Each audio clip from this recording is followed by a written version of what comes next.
better known as the first Hmong American mayor.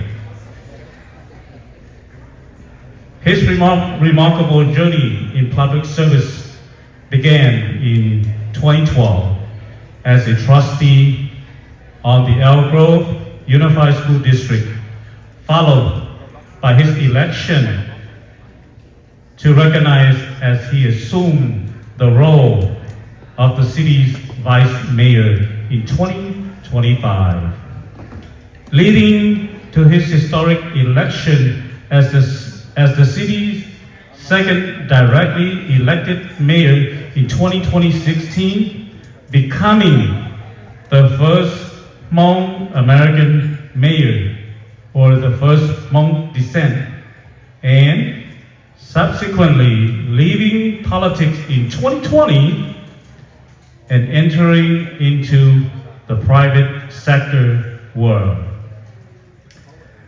As a proud alumnus of the UC Davis, as Professor Neil mentioned, one of the elite universities in the nation.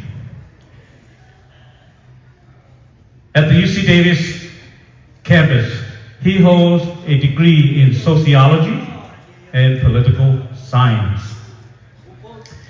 His pursuit of excellence lead him to achieve his JD, further enriching his capacity to serve and advocate for constituents and clients.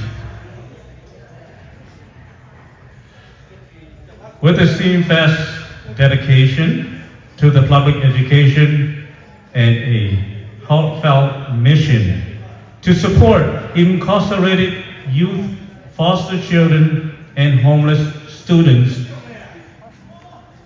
he dedicated 27 years to advancement of students in public education and have recently retired. And he's too young to retire. I think he's younger than me. Recently retired from the public school system.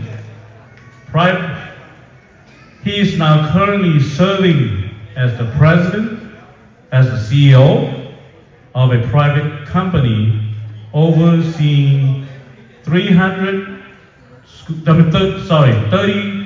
school sites serving Northern California with an over 450 employees.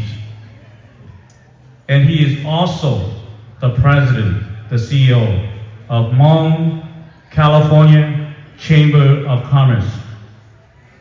Please join me in proudly welcome this gentleman who he claimed himself to be a farmer, a husband, and more importantly, as a father to his two sons. Please help me welcome Mayor Steve Lee to the podium. Is number 2, and Vong is number 3, and then Gully is number 4.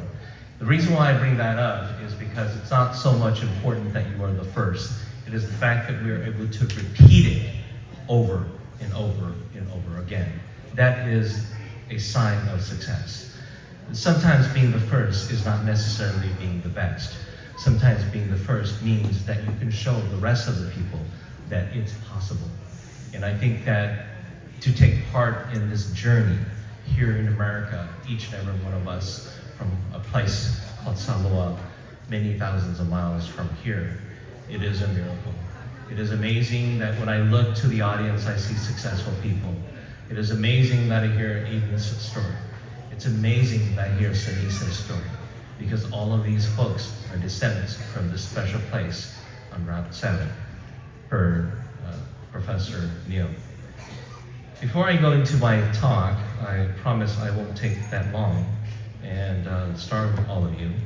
I will acknowledge the organization. Thank you. Thank you so much. Advisor Peter, hai lo po be yang mong sa lo ma de ni ji ya de po be yang mong sa lo tu sa shi de po ta na be yang mong kana ya ya ka cheng ting. The reason why is because this is the 50th year. This is an opportunity for us to reflect back and look to the achievement of the Hmong community. The fact that you are here, the fact that you are here today and making a difference here in the United States, you have to pay tribute to those who paved the way for you. We talked about those who came before us. Those that we refer to as pathfinders. We're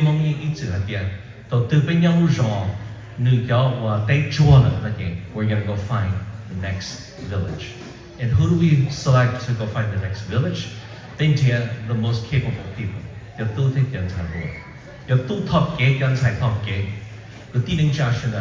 This is the time in which the successful who are they? Those are the Indians. Those are the Sunisas. Those are the Dr. David Paul. Those are the pioneers, including folks that Professor Neil had mentioned. People forget about those that paved the way.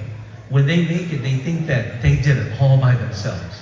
And that's the silly part, because we know we would not be here without General Powell.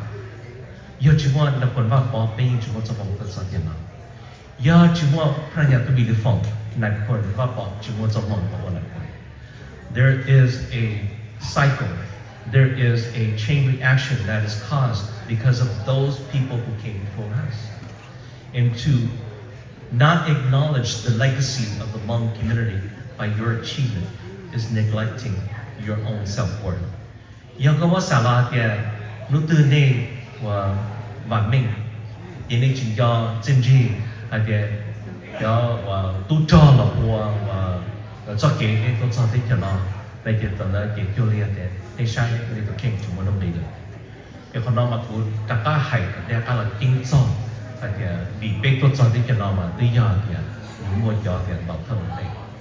Vì nên cho khăn no mà nếu tôi mua cho thì khi cho kẻ của đây mua cho tu thiên才 OK 一个地灵家去的 nu no being celebrate yeah 只有像你的发现 our legacy is based on those who came before us and paved the way.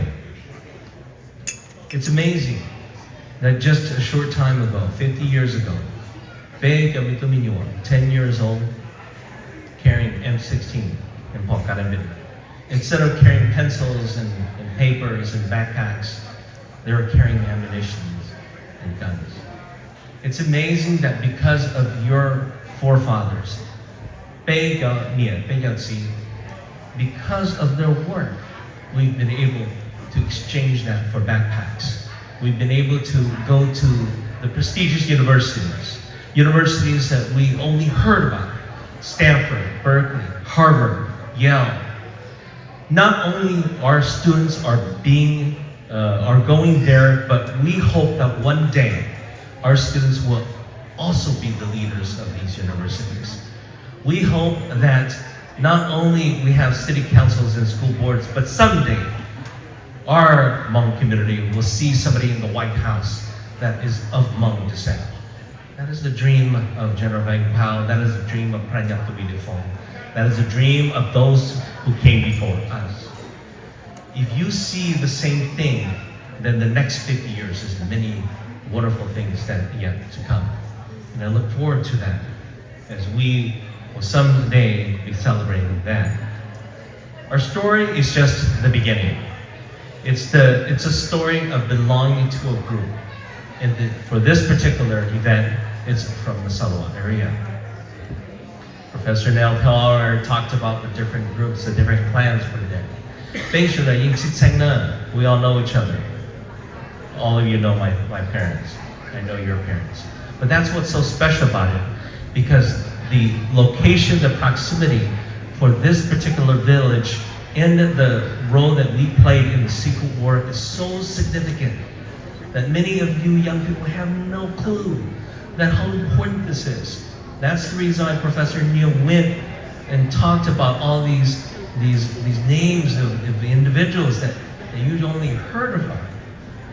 take the time to know your legacy and take the time to know your ancestry, because you will come to realize that the Hmong Salua played a very, very important role in the Civil War of Laos, and that's the reason why we are here. The path led the Hmong community to many places here in the United States.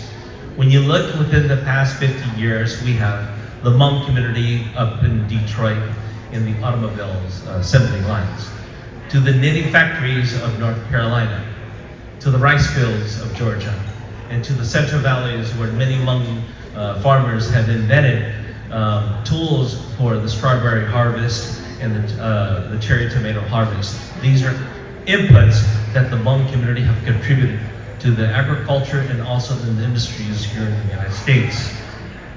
From humble beginnings to what we've seen today, from every realm, from Harvard to Stanford, from medicine to leadership and public service, when we look at the Tall family, this family has played an important role in making it. They were talking about Christopher Tall, the first Hmong attorney in Minnesota, walking from his office to the courthouse. As a fifth grader, I said to myself, I want to be just like him. I want to go to law school and I want to make a difference just like Christopher Tall. When I look at my history, I see people like Judge Paul Lowe. When I first ran for school board, he was just a school board himself. Now he's the first judge in the United States. When I look to Neil Powell, he was somebody who made an impact on Minnesota as a school board member. And of course, the first elected, when I look to thiab Lee, who happens to be a Hmong. She was elected as a school board member, and she is a Hmong Salua. That is something to be proud of. That is something that this household had a part in it.